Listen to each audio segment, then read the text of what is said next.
અને હવે એક સવાલ કે આખરે કોંગ્રેસની કમાન કોને?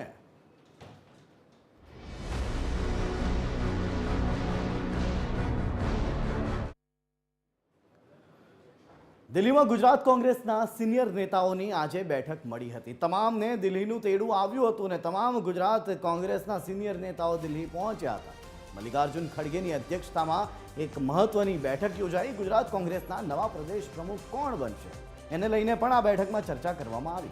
દિલ્હીમાં સોનિયા ગાંધીના નિવાસ સ્થાને સિનિયર નેતાઓની બેઠક આખરે હવે પૂર્ણ થઈ છે. વહેલી સવારથી શરૂ થયેલી આ બેઠક હવે પૂર્ણ થઈ ગઈ છે. ત્યારે આ બેઠકમાં પરેશ ધાનાણી, ગેનીબેન ઠાકોર, અમિત ચાવડા, ભરતસિંહ સોલંકી, જિગ્નેશ મેવાણી, લાલજી દેસાઈ, સુખરામ રાઠવા સહિતના નેતાઓ હાજર રહ્યા. ગુજરાત કોંગ્રેસનું નેતૃત્વ કોને સોંપવું તેને લઈને તમામના મંતવ્યો લેવામાં આવ્યા હતા. ત્યારે હવે શક્યતાઓ છે કે ટૂંક જ સમયમાં ગુજરાત કોંગ્રેસના પ્રદેશ પ્રમુખની જાહેરાત થઈ શકે છે. અને આ ઉપરાંત પાટીદાર સમાજે પણ રાહુલ ગાંધીને મળવા માટે સમય માંગ્યો હતો. એટલે સવાલ હજી પણ ત્યાંનો ત્યાં જ છે. જૈસે થે વૈસે જ સવાલ છે કે હવે કોંગ્રેસની કમાન કોને સોંપવામાં આવશે. અને આ જ મામલે વિસ્તારથી વાત કરવા માટે મારી સાથે હાલ જોડાઈ રહ્યા છે દિલ્હીથી સંવાદદાતા વૈભવ અને અમદાવાદથી સંવાદદાતા मौलिक. सौથી पहला આપણે वैभव मैं सबसे पहले आपसे जानना चाहूंगा कि अब जो मीटिंग चल रही थी वो खत्म हो चुकी है.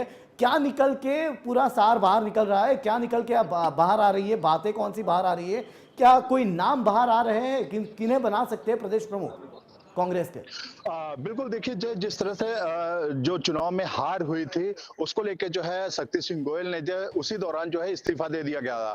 हालांकि लालजी टंडन का नाम सबसे आगे आया है कि उनको जो है नया प्रदेश अध्यक्ष बनाया जा सकता है.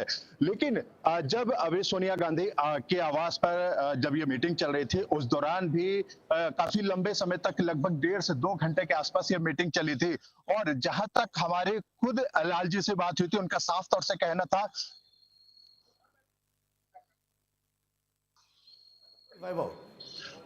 बिल्कुल, जब हमारे लालजी टंडन जब लालजी से देसाई से जब हमारी बात हुई थी उनका साफ तौर से कहना है कि अभी तक आधिकारिक कुछ नहीं निकल के सामने आया है. हालांकि सोनिया गांधी, मल्लिकार्जुन खड़गे, इन सभी से राहुल गांधी से मीटिंग हुई थी, काफी लंबा चर्चा हुई थी.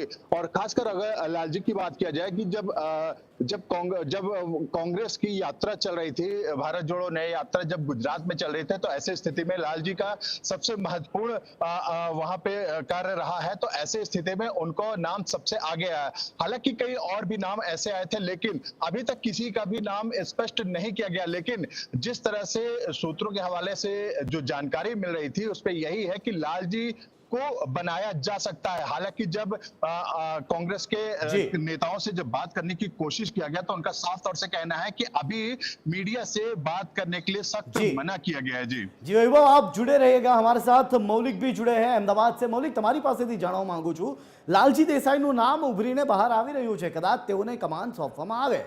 આપનું શું માનવું છે? શું છે આપના સૂત્રો શું કહી રહ્યા છે? મૌલિક. આજે જો રીતે આખો ઘટનાક્રમ સમજીએ કે જે રીતે કડી અને વિસાવદરના પરિણામ આવ્યા બાદ શક્તિસિંહ ગોયલે રાજીનામું આપ્યું અને કાર્યકારી અધ્યક્ષ તરીકે તેમની જવાબદારી શૈલેષ પરમારને સોંપી અને આ જવાબદારી સોંપતાની સાથે જ અલગ અલગ જે સમાજ છે તેમના દ્વારા પ્રદેશ પ્રમુખ માટે મિટિંગોનો દોર શરૂ થયો હતો. જે કોંગ્રેસમાં પાટીદાર સમાજના જે નેતાઓ છે તેમના દ્વારા પણ એક બેઠક કરવામાં આવી હતી અને પાટીદાર સમાજમાંથી કોઈને પ્રદેશ પ્રમુખ બનાવવામાં આવે તેઓ સંમતિથી આ બેઠકમાં નિર્ણય લેવામાં આવ્યો હતો અને રાહુલ ગાંધીને મળવા માટેનો સમય પણ માંગવામાં આવ્યો છે.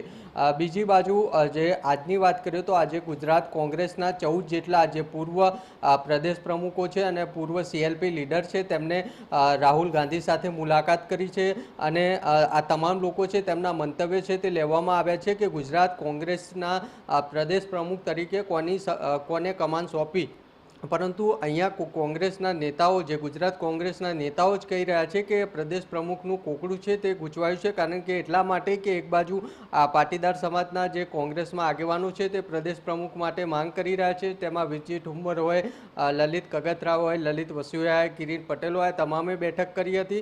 બીજી બાજુ આજે જે બેઠક મળી છે તેમાં પણ લલિત કગથરા સહિત પરેશ ધાનાણી છે તેઓ પણ હાજર હતા. એટલે તેમને પણ આ વાત છે ત્યાં મૂકી છે. બીજી બાજુ જે ગુજરાત કોંગ્રેસના CLP અને પૂર્વ પ્રમુખો છે તેમના દ્વારા પણ સૂચનો આપવામાં આવે છે. એટલે આ તમામ નામો આપવામાં આવે છે તેમાંથી એક નામ છે તે સિલેક્ટ કરવાનું છે અને ત્યારબાદ આ ટૂંક જ સમયમાં ભાજપના પ્રદેશ પ્રમુખ જાહેર થાય તેની જી. પહેલા કોંગ્રેસના પ્રદેશ પ્રમુખ છે તે જાહેર થઈ જશે. જય જી આભાર આપ બંનેનો.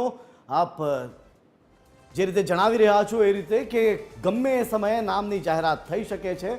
હાલ કેટલાક નામો ચર્ચામાં છે અને એ નામોમાં સૌથી ટોચ ઉપર છે લાલજી દેસાઈનું નામ. હવે જોવાનું એ રહેશે કે દિલ્હીથી કોનું નામ આવે છે અને ગુજરાત પ્રદેશ કોંગ્રેસ પ્રમુખનો તાજ કોના શિરે ચડે છે.